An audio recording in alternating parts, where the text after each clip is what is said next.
Harry Kane dragged England back from the brink in Atlanta, scoring twice in the final quarter of a match to complete a comeback that few would have predicted when Congo DR rocked them inside 7 minutes.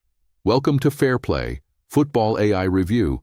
This was a round of 32 knockout tie at the FIFA World Cup 2026, held at the magnificent Mercedes-Benz Stadium in Atlanta, in front of 68,239 spectators. England had topped their group with 7 points from 3 games, but this was a different kind of test entirely. A knockout match where one poor performance ends your tournament, and for 58 minutes, that felt like a very real possibility.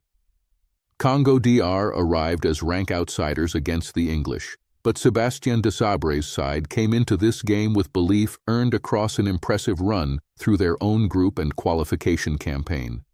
Their form across recent matches included wins over Uzbekistan and Jamaica and a creditable draw with Portugal. They were not here to make up the numbers, and they proved it emphatically in the opening exchanges. The biggest story in England's pre-match camp was the continued absence of Reece James through injury, which meant Jed Spence retained his place at right back. Tuchel had no fresh injury concerns beyond that, and was able to name his strongest available side. The fitness of Harry Kane, who had already accumulated 5 tournament goals heading in, was the overriding question: could he be the decisive force once more when it mattered most? Thomas Tuchel set England up in their now familiar 4-2-3-1, with Jordan Pickford behind a back 4 of Spence, Guehi, Konsa, and Nico O'Reilly. Declan Rice and Elliot Anderson sat as a double pivot in midfield, providing the platform for Bellingham to operate freely in the 10 role.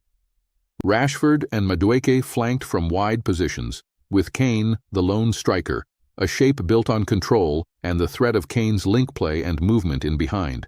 Desabre countered with a 4-3-3, fielding Aaron Wan-Bissaka and Arthur Masuaku as attacking full-backs, Mbemba and Tuanzebe as the central defensive pairing, and a midfield 3 of Mukau, Mutusami, and Siddiqui.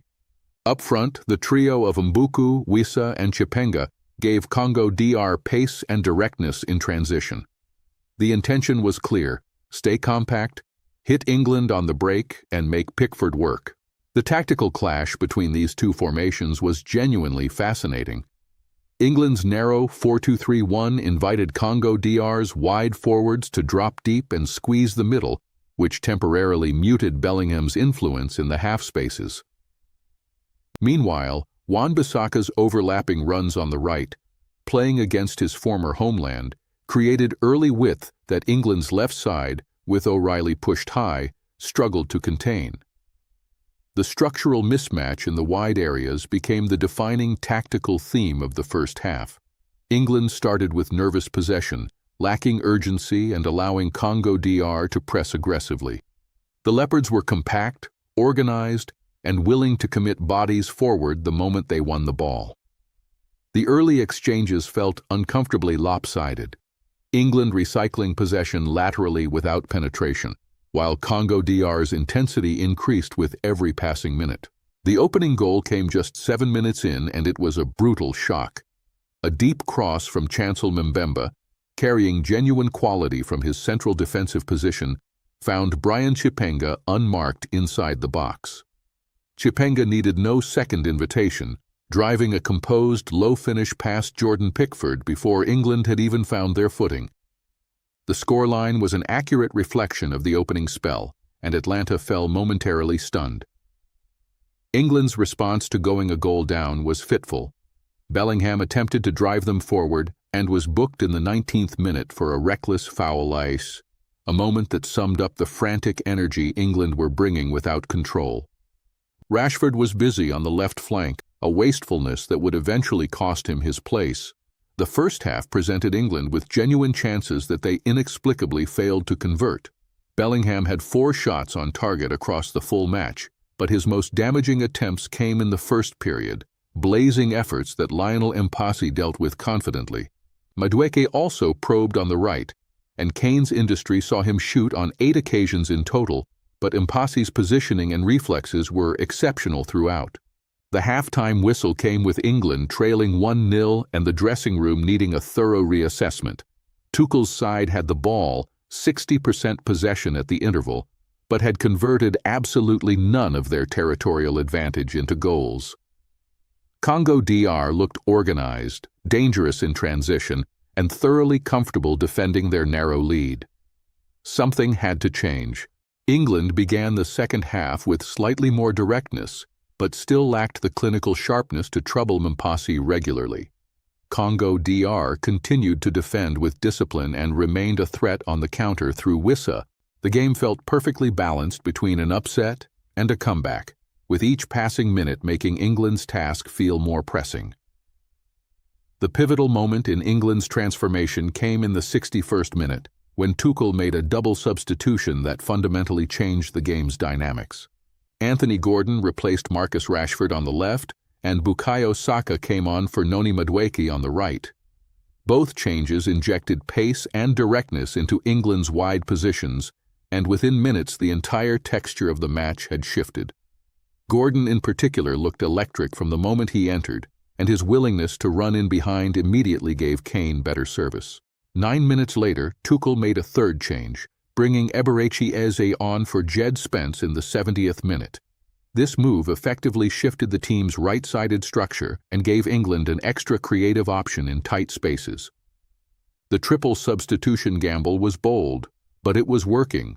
England were now creating better opportunities, and Mpasi was being tested more frequently and from more dangerous positions. The equalizer arrived in the 75th minute, and it was everything you would expect from the England captain. Anthony Gordon delivered a teasing cross from the left flank, and Harry Kane attacked it with conviction, meeting the ball with a powerful header that gave Mpasi no chance. It was Kane's 5th goal of the tournament, and it came at the defining moment of England's World Cup campaign. The relief around the stadium was palpable.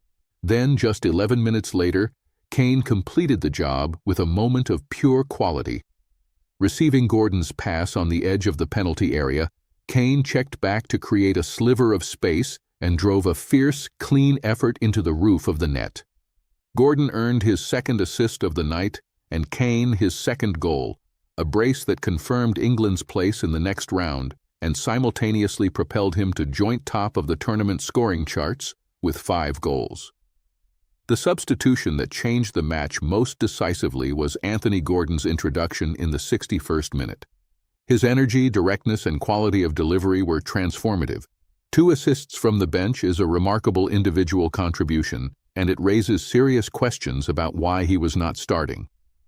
Tuchel's decision to introduce both Gordon and Saka simultaneously was the correct call, made at the right time, and it should be acknowledged as the defining managerial move of the match. In terms of the statistical picture, England's 60% possession and 91% pass accuracy paint a picture of controlled dominance that the actual match experience did not always reflect. Their 468 accurate passes significantly outnumbered Congo DR's 299, but ball retention without penetration is a hollow statistic. The real story was in the tempo shift after the 61st minute substitutions, when England finally began using their possession purposefully. The attacking statistics demand scrutiny. England had 16 shots in total with 7 on target and an expected goals figure of 1.58, meaning they performed slightly above what their underlying chances warranted, entirely due to Kane's clinical finishing. Congo DR had just 7 shots but generated an XG of 0.71, which speaks to their efficiency on the counter. And they could very realistically have held on for a famous upset. Defensively, England were exposed on multiple occasions, and the back four will need significant improvement against higher quality opposition. Nico O'Reilly was troubled on several occasions, accumulating 5 fouls, while the Congo DR transition play repeatedly created nervous moments. Pickford made 3 saves and largely looked comfortable, but the moments of genuine danger, particularly in the second half, highlighted a fragility that a team like Mexico will be eager to exploit. Harry Kane was the undeniable standout performer for England and the player of the match without serious challenge. 8 shots, 5 on target, 2 goals, a brace that rescued his country. The numbers and the narrative align perfectly. His movement throughout was relentless even when supply was limited, and his finishing under pressure in the 86th minute, creating space from nothing, was a demonstration of elite-level technical quality. From Congo DR's perspective, Yoan Wissa was the player of the tournament, and of this specific match for the Leopards. Consistently dangerous in every forward movement, his performance deserved far more than finishing on the losing side. With an assist from Mpassi's heroic 14-save display, Congo DR genuinely pushed England to the absolute limit, and Wissa's energy was the primary reason why. The player who most underperformed for England was Marcus Rashford. His final decision-making was consistently poor. When Gordon came on and immediately looked more composed and purposeful, the contrast was striking. It was the right decision to take Rashford off, and his replacement made the decision look even wiser with every passing minute. Tactically, Tuchel's first half was passive. England allowed Congo DR to settle too comfortably and were slow to identify the problems in wide areas. However, the triple substitution in the second half was exactly the kind of decisive management that the moment required.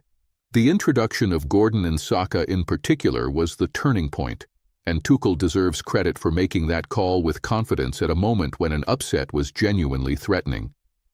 This was the first time England had faced Congo DR in a competitive context, so there is no deep historical rivalry to draw upon. What this match did establish is that Congo DR are a genuine force in African football. Their ability to take the game to England and lead for almost 70 minutes in a World Cup knockout tie is a powerful statement of their quality and organization under Desabre. England's recent form coming into this match, 5 wins from their last 5 competitive matches including a 4-2 victory over Croatia and a dominant 5-0 against both Latvia and Serbia, suggested they were in excellent shape heading into the knockout stages. But this match exposed that form as somewhat flattering, with the depth of challenge today significantly exceeding anything they faced in the group stage. Congo DR's recent form, which included wins over Uzbekistan and Nigeria alongside a draw with Portugal, demonstrated they were no pushovers. The manner of their exit, leading at halftime of a World Cup round of 32 tie against England, is something their nation can take genuine pride in. They are eliminated, but their tournament was a landmark moment for Congolese football. The qualification picture for England is now clear. They are through with 7 points from their group and now a round of 32 victories secured.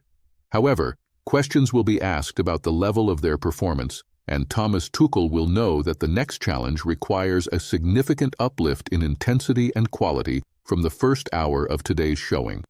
England's next match is against Mexico on the 6th of July, a formidable opponent in a tournament they are co-hosting and one of the most atmospheric teams in North American football. Julian Quiñones leads their attack with 3 tournament goals, and their home crowd support will create a hostile environment.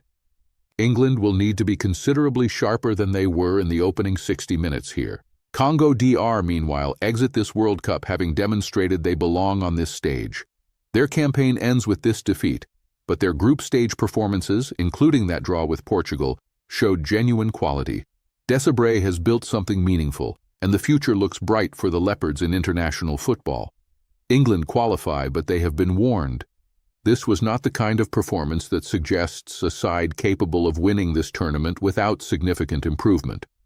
The defense was exposed, the attack was wasteful for long stretches, and only the brilliance of Kane prevented what would have been a genuinely stunning elimination. Harry Kane's brace ultimately rescues what could have been an embarrassing night, and England survive by the skin of their teeth in Atlanta. The real test of this squad, of Tuchel's tactical flexibility and Kane's continued brilliance, lies in that meeting with Mexico, where no amount of second-half improvisation will be sufficient if they start this poorly again. Welcome back to FairPlay. Football AI review next time, when the knockout rounds intensify and the margins get even tighter. That's the FairPlay verdict on this one. If you want more analysis like this, follow us. Find us on YouTube, Instagram, and TikTok at FairPlay AI, and follow Anthony personally on X at Anthony Fairplay. See you next match.